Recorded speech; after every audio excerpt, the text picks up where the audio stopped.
Jasmine's going to do an intro. We're going to say a quick hi, and then I'll take you through the masterclass. And if you've got any questions, you can ask me afterwards. Hello, hello. Good afternoon, everyone. I know you might be joining us from different parts. Our team is also very spread out today. We've got Jules, the fabulous Jules, joining us from Melbourne. We've got Julia, who's joining us from Melbourne, but on trackside Trackside in with her Kilo. Yes, trackside exciting. in Kilo, with her son in tryouts, is it? And I'm Jasmine. I'm joining you from beautiful Sydney. I'm at the Tech and Innovation Conference here, and it's joining you from Darling Harbour.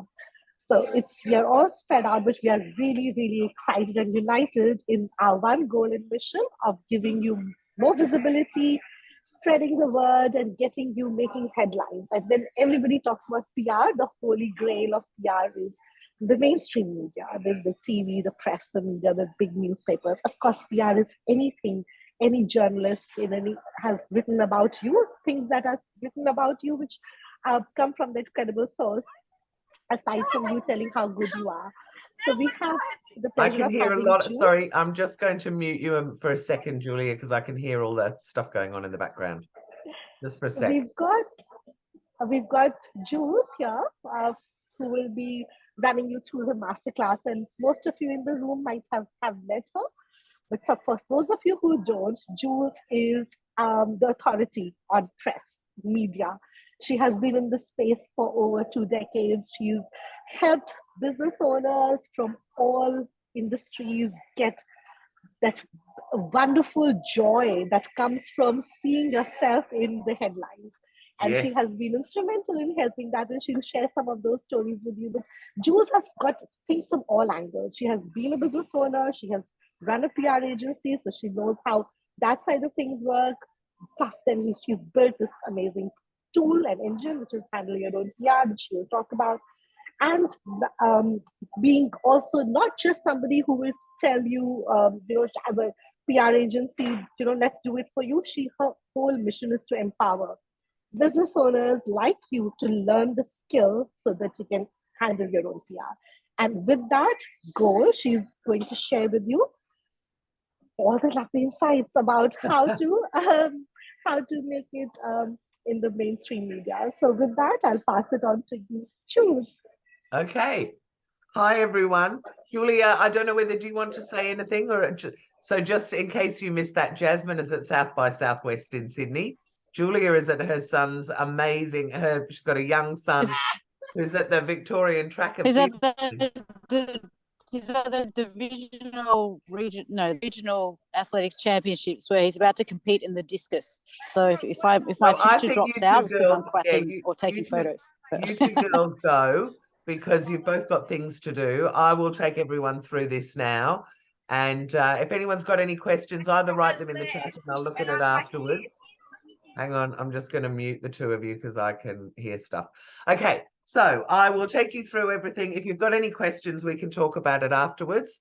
And today is all about how to get your product on TV, but I've put in a couple of slides about getting yourself on TV for interviews, and we can talk about that because I know if you don't have a physical product, which is a lot of what the emphasis on this is going to be, you also want to get yourself on for an interview. So hi, Branka. Lovely to see you. Okay, so I'm going to share. Branka, I was just saying, write any questions into the chat and I'll talk about it afterwards. This is very product oriented about getting a product on TV, but I will talk a little bit about how to get yourself on. And then afterwards, you can ask me questions about that as well. So let's go. Right, now, can you all see that? I'm just going to move this bar out the way and I'm going to minimize you lot so I can't see you. So just be aware you can pop anything into the chat box. So today is all about how to get your product featured on TV. And I guess one of the things I wanted to say is it's not as hard as you think. It is so exciting when you get on TV or you get your product on TV. It gets great results and it just feels really sexy to kind of, see yourself or see your product actually on TV, on air, On mainstream television is what I'm talking about. So the free-to-air TV shows. There are also streaming ones. And I think at the end of this, I'll tell you how I can guarantee you an interview on Ticker TV. But let's get started from this one. So for the first thing, gift guides are a fantastic way to get featured with your product on TV. So let's just talk a bit about TV first. And I think it's really important to talk about free-to-air television because there are a lot of people these days who don't watch it, and I'm one of them. But we watch it on the apps when we can watch it without the ads, or we can watch it on demand. So, but on top of that, TV still has enormous credibility. People still will see, if they see that you're on Sunrise or the Today Show or the Project or the ABC News or 60 Minutes or Australian Story, there's a million, Insight. All of those things give you enormous credibility, and there are still a lot of people who watch them. So it still has got the biggest reach, particularly when you start sharing it on social media. If you've got a product, TV is a fantastic way to be able to demonstrate your product and be able to show people what it does. And of course, like all PR, whether you choose TV, radio, magazines, newspaper, podcasts, whatever, it's free. You don't pay for it. You just have to give them something that they can use that's going to be useful for their audience.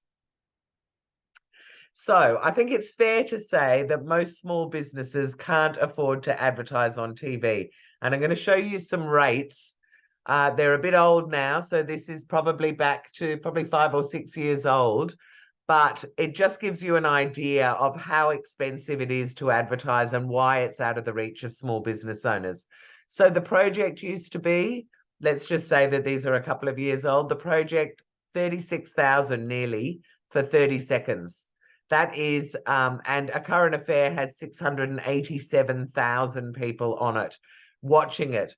Now, with those kind of stats and that kind of money, it is a huge investment, and it's well out of the reach of most small business owners because, of course, you can't do one ad. You need to do lots of ads. The morning show was nearly 3,500. Sunrise is 7,500, and Studio 10 is $2,000 for a 30-second ad. Now, if you can get yourself onto one of those shows, you'll get a lot longer than 30 seconds. So it starts to add up in terms of the perceived value that you'll get. But the most important thing is the credibility that you get. So why would you use PR rather than advertising or advertorial? The answer is that PR is much more credible. So if you do advertorial where you take a space, if it's in a magazine or a newspaper, they have to say that it's advertorial or that it's a promotion at the top. So, and we all know that if you pay for something, then it doesn't really matter what content you have, it's always going to be approved. Whereas PR is up to the journalist and the editor's discretion. So let me tell you a story about one of my clients. This is a woman who is a chef. She works out of Toorak, and she was teaching a lot of kids' classes about how to cook. And she wrote a book about it and took it over to Paris to the International Book Fair, where it won best children's cookbook in the world. So she said to me, look, I really want to get media coverage for this book. How can I do it? And she said, my dream is to be on a breakfast TV show. And I said to her, one of the most important things when you're thinking about television is how you can make it interactive, as in how you can interact with the presenters in some way, or can you do something that'll really interest people? So I said to her, what we should do is we should approach the morning show, but we should offer to bring on some kids and show them how to cook live on air. And they loved the idea. And this is her. This is her showing junior gourmet chefs. She brought those children along how to cook. They had the cooking, the whole sort of set ready for her. Carl, and back in those days, Lisa Wilkinson, loved it. And the interesting thing that a lot of people forget is at the end of the show, I said to Elizabeth, go and ask them if they enjoyed it, if you can come back on.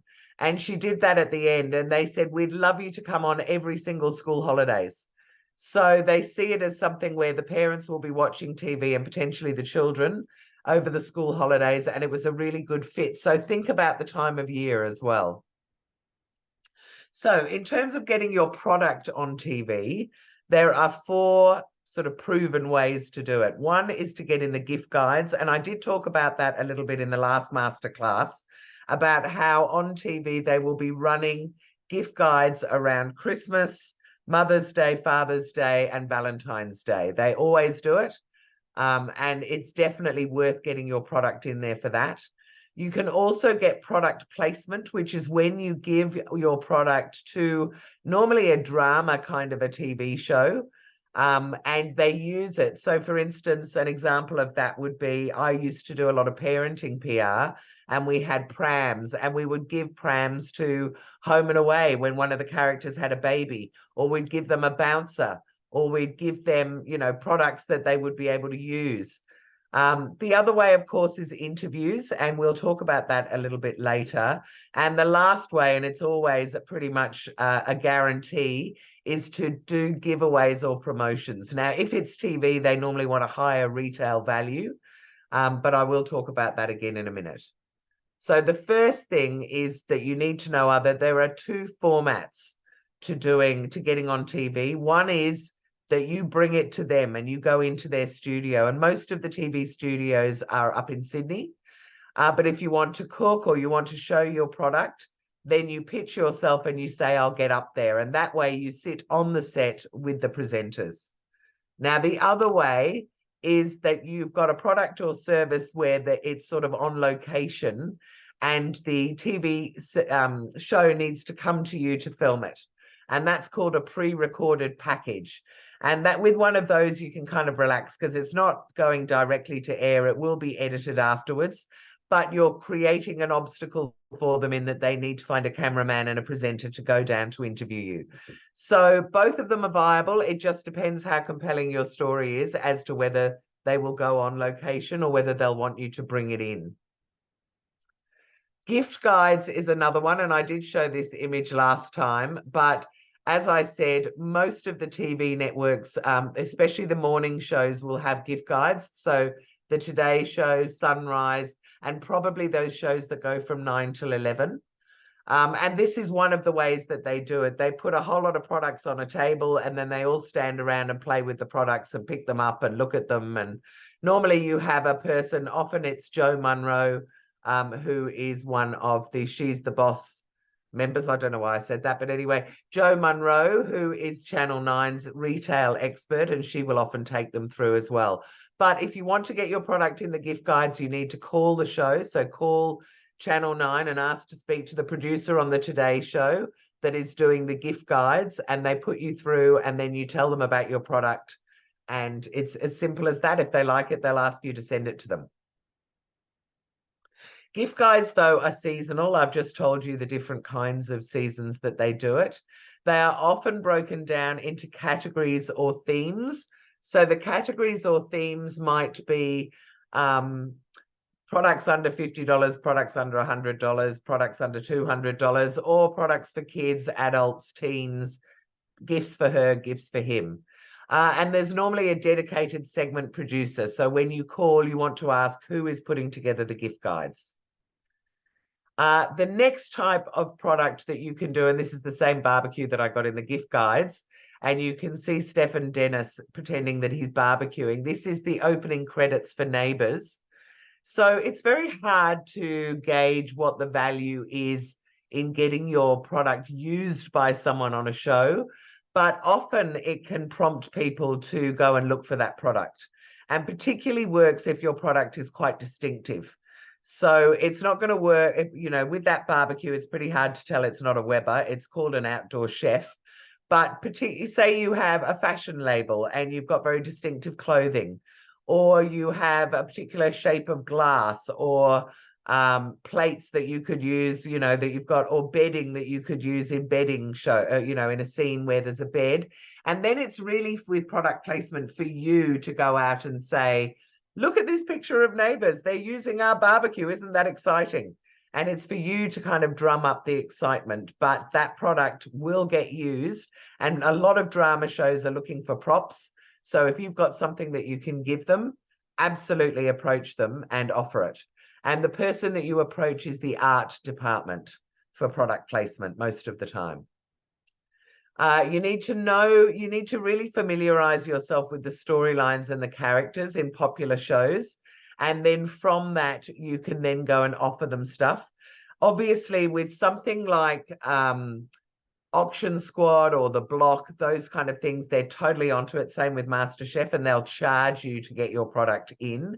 But still in those drama shows, you know, and it used to be Water Rats and the Henderson Kids and things like that, you can approach them, ask to speak to the art department and say, I've got some clothes, or I've got a barbecue, or I've got a pram, whatever it might be, and say, could I donate them? And would, you know, whatever the name of the character, would they maybe use it when they're in their flat or when they're in their home or when they're out and about?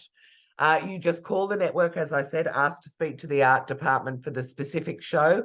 These days, a lot of shows are created by a production company that is not associated with the network. So if that's the case, they'll normally give you a phone number or an email address of someone to contact at that production company. And then you just literally offer your product for use in the storyline. Giveaways and promotions are a really good way of getting any kind of media coverage. In fact, I should probably just do a masterclass just around that. But basically what they look for is a high retail value. Now, you can give a number of things to give that value. And as long as they think that their audience will want it, they'll go for it.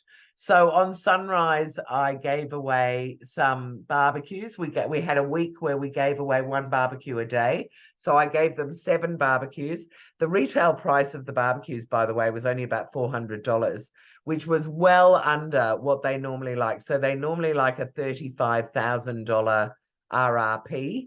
But you can bundle things. So you could say, for instance, if you had a holiday that you wanted to give away for, and it's only worth $2,000, you could offer to give 36 divided by 2. What would that be? 18, I think. God, I'm bad at maths. But you could do 18 people could win that holiday, or you could bundle some other stuff with it. With the barbecues, it was really good because it was timely, and they say everyone wants a barbecue at the beginning of summer. So I managed to get that one across the line. With Studio 10, most of the time, it used to be certainly that they had a live audience, and they would say, if you can give them a gift for each member of the audience, which was 60 units, then they would give you 1.5 minutes on air for free. So there are often those kind of much more commercial exchanges. But if you're a business coach, it's going to be harder unless you go to a business show. But certainly if you've got something that's lifestyle, well-being, it could be massages. You could give away a year of massages, you know, in order to make that worth $1,000. And then if you wanted to get on one of the bigger shows and you have to give $5,000 worth, you might offer it to 5 people. But be aware that you can bundle things. It's based on the retail price, and then they will give you the equivalent of that retail price in terms of their ad rates. You know, so they'll give you, you know, they'll promote you on their social media, and they'll say that, you know, they've got this giveaway coming. This is one of my clients, Turkish Merkish, which is Turkish towels. She gave, I think her products were about $20. She gave everyone in the audience a towel. And in return, they did this kind of really corny set where they had all these women sitting on the towels and using them for various things. And in the background, that's the gift for the audience members. But, you know, it got her a lot of sales. And I'll tell you how it worked. She went to the Reed Gift Fair, and she rang me one morning and said, oh, my God, since I've done the PR and got on TV, she said there's a queue of about 20 people ready to do orders at 9 a.m. on the first day. So it really did work. They'd all heard about it. They all wanted it in their shop. So it can work really well for you. But you need to be creative. So they're not going to be really interested, except for gift guides, if you just say, here, I've got a product. So either you can do it as a giveaway, or if you want to go on air and demonstrate it, then think of a way that you can do it interactively with the presenters. Or can you personalize one? You know, go and read up about them. If they love horses, then get a picture of horses on it. If they one of the things I did was I worked with a beer brand, and that beer brand was offering custom labels for people. So you could have your 21st party, you could buy a crate of beer that had the person's face on it, and happy 21st or something. With that instance, what we did was we went to the producer of the news and we said, how about we do a bottle personalized for each of the presenters? And the producer put them in front of them during the ad break. And when they came back, all the women, everyone was going, oh my God, look, here's my beer with my face on it and my name on it. So you can do that kind of thing. Or you could offer a challenge to the presenters or play a joke on them. I was working with plant-based party pies last year. And one of the ideas that we thought was we could do a taste test where they could put it in front of the producers, a meat pie, their pie, which was vegan, and maybe a vegetable pie, and ask them, blindfold the presenters and ask them if they can guess which one has the meat in it. But it's about doing something that's fun with the presenters as well. And this is a great one that I found a photo of and thought was really good. They are clearly doing some kind of eating test. I think it was with a burrito company. I can't remember which one it is, or a kebab company. But the idea here, I think, was either to try and eat it as fast as they could, or maybe it was to put spice in it and see if they could eat a spicy one. But anyway, those sorts of things go down well. They're really good television. People love watching them. They're a bit of fun. So start thinking about how you could make it interactive for one of the presenters or for all of the presenters. The other thing, of course, is interviews. And this is me talking about Handle Your Own PR, which I managed to get on Ticker TV back in the days when it was only just started. But interviews are great. Again, you want to think, how can you include the presenters? And you really need to think about who their audience is. And so therefore, what sort of things are going to resonate with the audience? So for instance, if you have a fashion label, you can get together some models and you could offer to do a bit of a catwalk show. There's lots of different ways that you can get interviews. But what I want you to realize is that I don't want you to be nervous about it, because at no stage are the journalist or the presenters going to try and trip you up. That's not what they do. That's only a current affair in Today Tonight when they go running down the street after someone and go, how do you feel for being such a loser? Or how do you feel for, whatever.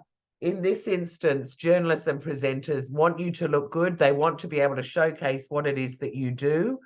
And you know your topic. There is nothing that they can ask you that you're not going to know, because firstly, you have given them probably a media release with some background information. And, they're not trying to trip you up. So they're going to ask you things about your topic. For instance, I know that we've got Vern here and she's talking about wills. If you went on to talk about Duck Row and they were asking you questions about wills, you're going to know the answers. So you shouldn't feel nervous about it. And the best way that I can give you a tip is to look at the presenter, not the camera, and talk to them as if you were talking to them in a cafe. So it's a really good way to overcome your nerves is to forget that the camera and the crew are there. Often there isn't a crew for Sky Business and some of those ones anyway, and just look at the presenter and have a chat with them. Now, I don't know about you, but with me, my mouth goes to cotton wool if I feel nervous. And I sound like this. So make sure you have a glass of water nearby, or if you have a coughing fit or whatever, that you've got something to ease your throat, and just relax into it and enjoy it. And if you do that and you get on well with the presenters, they'll ask you back. And if they don't, before you leave, ask them if you can come back. And be prepared. Whatever you're doing with TV, you want to be prepared. So you want to think about some creative visual ideas that you can pitch. If you want to demonstrate products or you are going to need models, then you need to think about that beforehand. You also need to be prepared to travel to Sydney in most cases. You can do it via Zoom. Sometimes they'll let you do it via Zoom, but it's not the same. It doesn't give you the same credibility. It doesn't look as good. And normally they won't interview you for as long. You need to put together a quick verbal pitch that you're going to pitch to the producer over a phone call. I like to ring them. I like to tell that what I normally do is I ring them and I go, hi, I've got a really good idea for an interview that I think your audience will love. Have you got time? Most journalists and producers can't resist that because, of course, if it's going to be really good, they want to know about it. And then you've got about 2 minutes to pitch it. So definitely don't script it. Give yourself some bullet points that you want to cover and then talk fast. And if they like it, they're going to say, that sounds great. Can you send that to me in an email? Sorry, I've got a frog in my throat. So you need to have your media release and your additional information ready to email them to them. If you don't get a response to that email, then you are absolutely right to keep calling them. I used to call a woman on, I think it was Sunrise, after she'd said yes, and I'd sent her the information and she didn't answer. And so I contacted her every day. And in the end, I was going, hi, it's your friendly stalker. Just wondering if you've got a date for me as to when we're going to come on. So you do need to chase them. And I had my own show for a while, and I know everyone wants to be on it. And they pitch you an idea and you go, that's a really good one. And then you get 1,000,001 other emails. They're getting about 100 emails a day. And you can't remember where that one was that you wanted to do. So they don't mind you. If they've said they're interested, then keep on their tail until they commit to you what time. They've got to go and ask the executive producer, but you want them to tell you when you're going to be on, and don't let up until you know what that time is. This is just the living room, which I think sadly has just finished. But the product on the right was a product that we got into their hot or not segment. Where we got them to demonstrate this product that you go to the supermarket with, and you have individual bags instead of a trolley. And they loved it. And it did get this is the hot product. But again, we gave it to them. They stuffed it with groceries to make it look real. So you just need to think about how they might want to interact with it. And I also want to tell you that TV producers are not scary, and daytime television producers, often it's their first job. So often they're only 20 or 21. They've been given in charge of a segment like lifestyle or news or sport. And I don't want you to be nervous. I always think of them as nerdy people sitting at home with journalists. I always think of as nerdy people sitting at home wearing cardigans. Producers, I always think of it like my children. So they're young, they're a bit nervous themselves, they're really busy, and they want to impress their boss. So you've got to give them something that you think their boss will really like and that will work with their audience. And if you're not sure of their audience, go and Google it and find out what their demographics are for the people that watch the show. So this is how you do it. You call the producer. So you call the network. If you haven't got the name of someone, and you ask, in fact, I'd go a step further. The first thing I would do, if I wasn't using the Handle Your Own PR engine, which I'm going to talk to you about in a minute, because we've got thousands of contacts in there. But if they're not on there, or you haven't signed up, the first thing you want to do is you want to go and find out the name of the producer for your show. And you can do that by Googling, and you can go the Today Show producer, and it will come up with people's names. When you've got the name of someone that you think sounds pretty good, then ring the network and ask to be put through to that person. When they answer the call, so there's two things. Firstly, it might go to voicemail, in which case I would always leave a message saying, hi, I've got a really great segment idea, or I've got somebody that would be great for an interview. This is my phone number. Please call me back. I'd love to tell you more. But most of the time, someone will answer it, and you're going to say, is it a good time? I always ask that, because if they're in the middle of something, then they're just not going to be able to give you the time. If they say, yes, okay, I've got 2 minutes, what is it? Then you do your pitch, as I said. Make sure that they're not on air. So it's not a good idea to call them when they're live. Not that they'll always be busy on the set, but just that they are distracted and they're probably watching the show. With radio producers, they will be actively working with the presenter. So make sure they're not on air. Ask if it's a good time to speak. And if they say yes, then explain your idea in 2 to 3 sentences. As I said, get yourself some bullet points so that you can get it out quickly, and then have that additional information ready to follow up with an email if they say they're interested. And following up is crucial. I think I've covered that by saying to you, just stalk them in a very friendly, nice way. Go, hi, it's me again. Just wondering if you've got a date. You know, my client's really pleased to, or I would really love to come on and demonstrate my product or whatever. But just chase up until they either say, no, I'm not interested anymore, which happens. Might be that they've had somebody else pitch something similar. Might be that their boss doesn't like the idea. But either until they say yes or no, you keep following them up on television.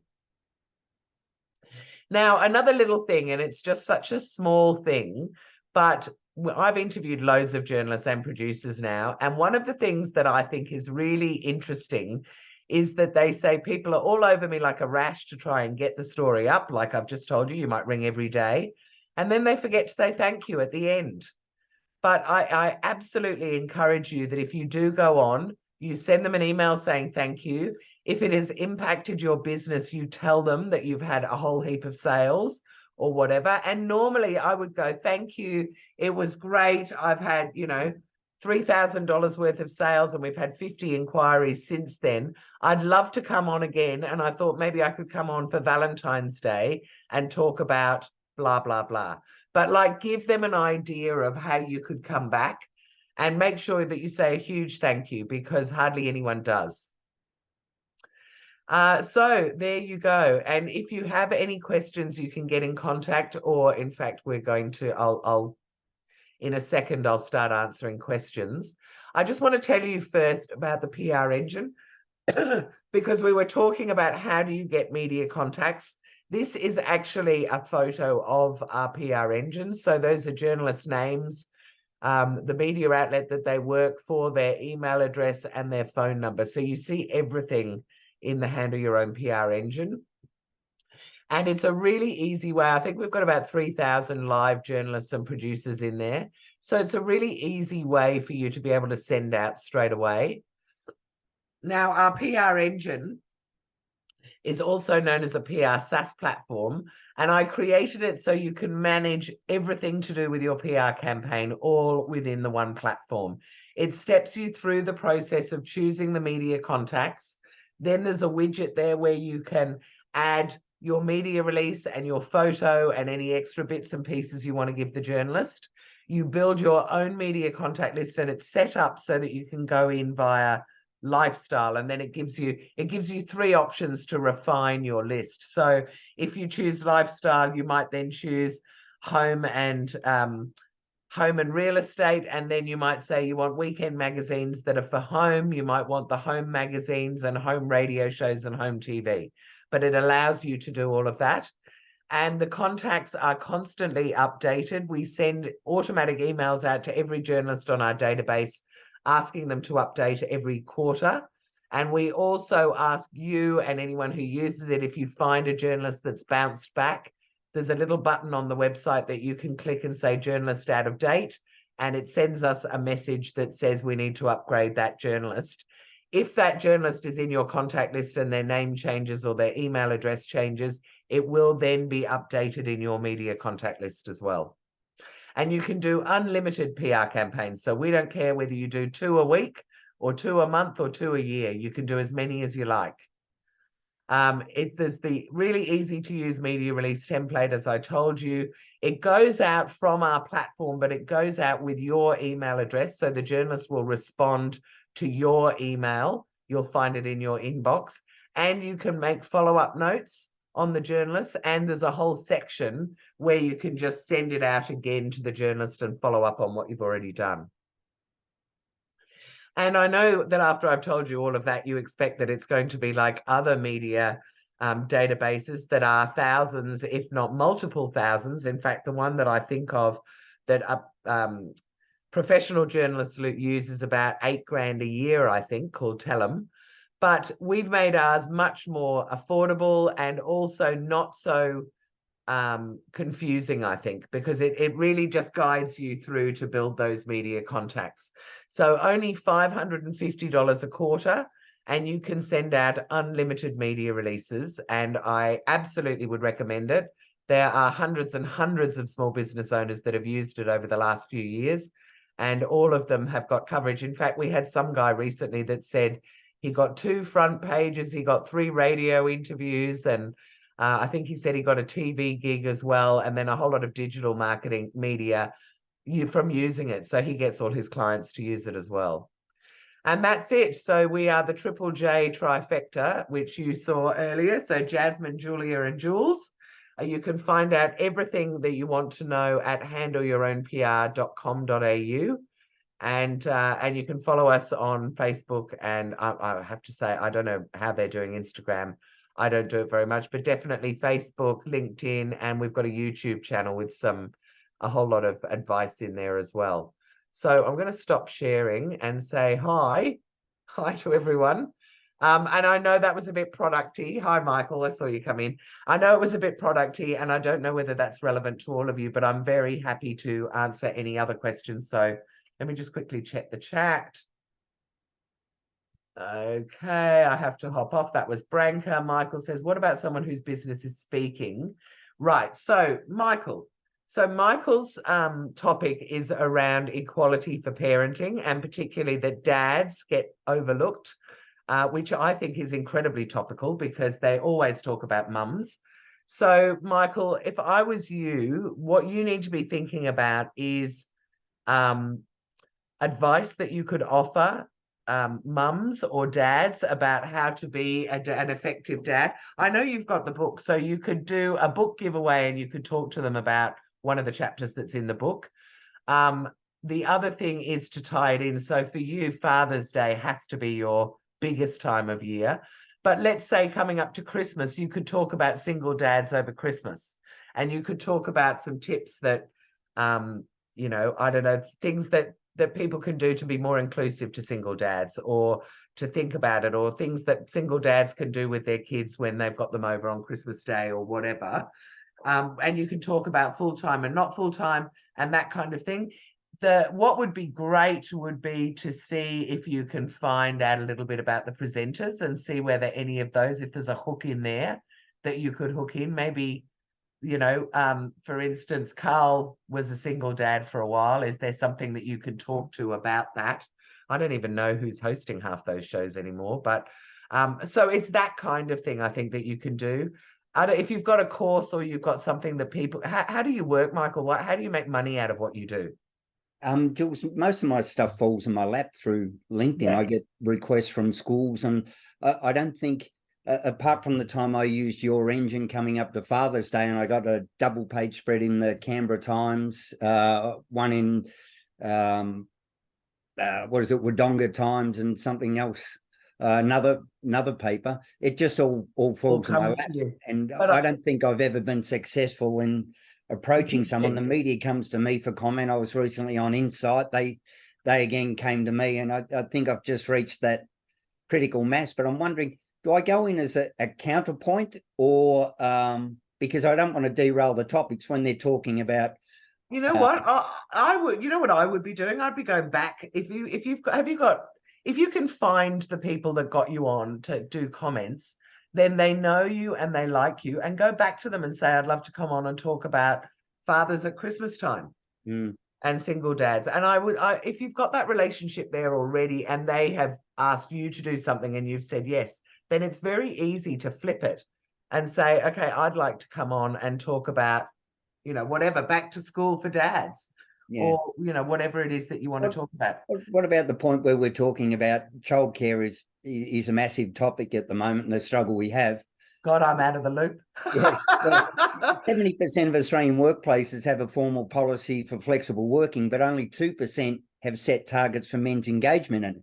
We're missing something obvious. If dads can't, mums must. And we're focused on enabling mums, which just means not only are they trying to grasp their hard-fought opportunities in the workplace, but also doing it in a way as long as you can keep caring. And we wonder why they're burning out. Yeah, well, then go and pitch that. I would say that Today's Show or Sunrise would have you on to talk about that for sure. Great, I'll give it a try. Particularly, so the other thing will be, as kids are going back to school, that's when they'll be talking all about childcare and school as well. The other thing, though, for you is that as of the 6th of December, equality in the workplace is going to have a big spotlight because transparency in terms of salaries is coming in. So if you've got more than 100 employees, you can't hide it anymore. Everybody is going to know what everyone's earning. So part of that is about trying to pay women the right amount, but also make it so that there's more equality. So you could go in and talk about childcare and those kind of stats and what's going on around then, I reckon, as well. We seem to have missed the narrative here that I pulled someone up the other day. The headline was "Men need to shoulder more of the burden of raising kids." And I said, hang on, let me rewrite that for you. We need to ensure that men have the same opportunities to participate in the best aspects of being a parent. Yes. Because we're trying to elicit a behaviour change by that's right. And in order to round that out, I mean, you could even pitch this to today, tonight, or a current affair. I think that they'd like it. But to round it out, what you actually need is something like the Single Dads Association. And I know there are a few, and there are a couple that are very militant, so I wouldn't go to those because I think the radar's on. But those ones where they're just being there, or the men's shed or something like that. And then maybe someone like the head of the Childcare Association of Australia, or which they will be able to find as well. But if you pitch that kind of an idea where it's a whole story, I think they'll go for it. I reckon that you've got a name out there now. So I would go and use it and go back to all those people that are asking you to come on to comment on their things and say, I want to talk about this. No one's talking about the whole dad side of things, and that, it's not about men shouldering a burden. It's about men being given opportunities. And you could also talk about what came out of the lockdowns, because in the lockdowns, all these dads suddenly discovered that they really loved being around their kids and that they wanted more time with them. So I'd say there's some stats probably that back you up that you could go in and use as well. Lots and lots. Thanks, Jules. No worries. Merrin, how can I help you? Oh, hang on, was there? And then I'll talk to you, Julian. Sorry, actually, Merrin, yeah, go on. Ask me a question. You got your camera. No, it's okay. I can wait. Okay. Well, so we've got Julian, and he says, I'm an independent filmmaker, just ready to release my new feature film, which was made as a one-person crew. Great. The film is a lesbian love story that questions mainstream religious views. Would I be a fit for you? Now, I don't have a show anymore, Julian, so I'm not the right person. I'm getting an online course ready about films on a micro budget with a minimal crew. That's great that you're doing that. I think the news is that you've made a movie and it's just one. I don't know if it's a lesbian movie, then already it's starting to be a bit niche, but you don't have to talk so much about that as the production process and how everyone could make movies at home now. So that's one thing that you can do. The other thing is go out to all the film reviewers and ask them if they'll review it.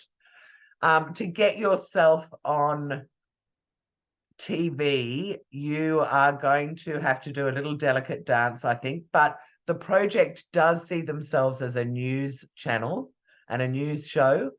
So is there something that you can do? I mean, I don't even want to touch what's going on with Israel and Palestine at the moment, but some of that might be about religious views. Oh, you lost my voice. Okay. All I'm saying, Julian, is that I think it's newsworthy that you've made a movie by yourself. I think the Blair Witch Project was the first one that was done on iPhones. So there's something maybe that you can talk to about that. You just need to be careful because the lesbian love story questioning mainstream religious views might scare them off. So you might need to think about, just go in with the angle about anyone can make a movie about something that they care about and that you're releasing it. When you're releasing it, where are you releasing it? Is it going into cinemas?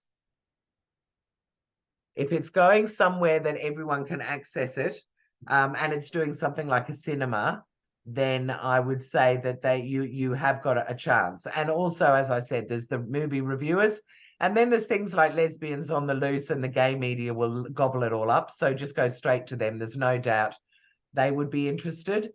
And in terms of mainstream religious views, it depends whether it's Christianity or not. You could go to some of those kind of media as well. So, are you hearing me now? Yes, I can now. Oh, thank you. Yeah. So, And don't stress, Julian, because we're recording this, so I can send it after. I can send you the recording later if you want. Oh, thank you very much for that. So Yeah, so it's not going into cinemas. It's on Amazon Prime and Tubi. Okay. So that's That's where it'll be good. I think releasing. you need to, I would get it to TV Week. I'd be getting it to Who Weekly.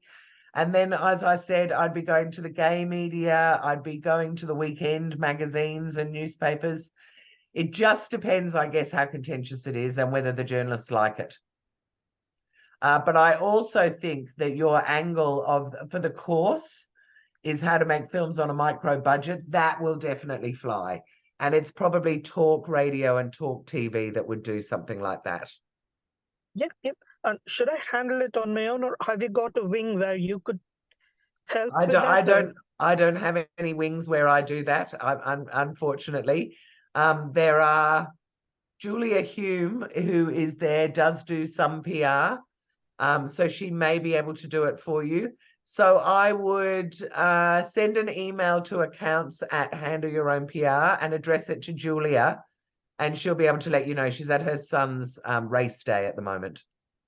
Okay, I'll do that. So give that a go. All right. And so, Merrin, did you have any questions? Yes, I do. Hello. Hello. I'm looking at trying to get a couple of clients onto TV with various products. They've got products. I want a new one, which is they've made their own whiskey, an Australian brand whiskey. Yeah. And it's quite a high price because it's, you know, the length of time, how they've made it, and how it's been made. And I'm just trying to, because of the, you know, alcohol's obviously targeted at people over 18. Is there have you got in? I was interested in your beer idea. I like that idea. The different labels. Is there anything that you can suggest or a way of doing it just because it's alcohol? Well, firstly, I'd call them and see whether alcohol is a problem. Okay. Yep. Because it might not be, and if it isn't, then I would consider a whiskey taste test. Yeah. Okay. Because that could be really fun. Yes. Yep. Other than that, it's an Australian-made whiskey, so that's also an angle I would have thought. Yes. That you could come on and talk about making whiskey. Everyone's making gin and vodka, and beer, and no one's talking about whiskey. Yep. So there's that. Then there's the gift guides, obviously. Yes. Yep. Goes without saying. Other than that, I'd probably need to know a bit more about their backstory, but I would think that something about this Australian made would work. Yes. For them. The other thing would be, is there any whiskey infused food or something that you could maybe do something with it? I don't know. Yeah, maybe. Yeah, I don't know. I would think if it was me, I'd be thinking the fact that it's Australian made, I'd be trying for a taste test. If they won't do a taste test, which they might not, you could do something about how to tell a good whiskey. So they come on and show you different colors of whiskies or talk about how long they need to be aged. If you're giving your dad a bottle of whiskey for Christmas, these are the 5 things that you should look out for. That kind of thing might work. Yeah, okay. Yep. So something like that. What's the other product? It's a transdermal magnesium gel. Oh. So for people who don't like to, everyone needs magnesium, but for people who struggle with swallowing capsules, or you rub it straight onto the muscles, and it's instant relief. I use it all the time. Right. Well, then House of Wellness straight away comes to mind. And okay. House of Wellness with Joe, whatever her name is. I'd say that they would be interested in that. Does it give immediate relief? Yeah, it does. It's amazing. So is there some way you can demonstrate it on somebody, I don't know, find a presenter that likes running a lot or that's sporty, or the sports guy, maybe the sports guy for Sunrise? Yeah, Matthew, was it Matthew? I know who you mean. Oh, Shervington. And then the other one that you could do would be giveaways with that one. Yes, yep. And what else would I be doing? I would be, don't know how you can demonstrate it. Does it do something like soften muscles? So one guy I had once, he'd invented a way of putting 1 molecule thick layer of silicone on dams to stop them evaporating. It was really clever. And what he did was he built a clear Perspex box with water in it and poured it on and showed them. So does magnesium soften something else that you can, I mean, could you put on a chicken breast, or do you know what I mean? Like, chat with them if there's any way to sort of demonstrate it. I know what you mean. No, it's just you rub it into your muscles. So, you know, when you go to the gym and you haven't been for a long time and you go do a session, 2 days later, you can hardly move. Yes. That's when, if you rub it on, you will feel the differences instantly. Well, then the other thing I would be considering if I was you is sending out samples to people who cover sports stuff. Yeah, okay. So Matt Shervington is a great one, but what about some elite athletes, and send it to them and ask them if they like it, could they give you a testimonial? Yeah, okay. Yeah, I think you'll find sports stars are so underpaid, a lot of them, that they'd be very happy to endorse it if they think it's good. And so that's one way. And then you could even, I don't know how big the company is, but potentially bring an athlete on with you onto, like the owner could come on and do a show with Matt Shervington, or with, I don't know, some woman who's AFL or whatever, and bring them onto the show, because it's publicity for them and for you. Yeah, okay. That's a great idea. You might need to pay for them to get up to Sydney to go on, or you find a Sydney-based person. But that's another way you could do it. Great. Perfect. Thanks. No worries. Okay, well, I've just realized what time it is, and it was supposed to be a half hour, and I've nearly gone for an hour. So time for me to button my lip. I highly recommend the PR engine if you aren't already using it. And on that note, I'm going to say goodbye. Oh, also, just before you go, the PR Bootcamp is another, which is the video lessons where I explain everything. Anyway, have a great weekend and a great week, everyone. Bye.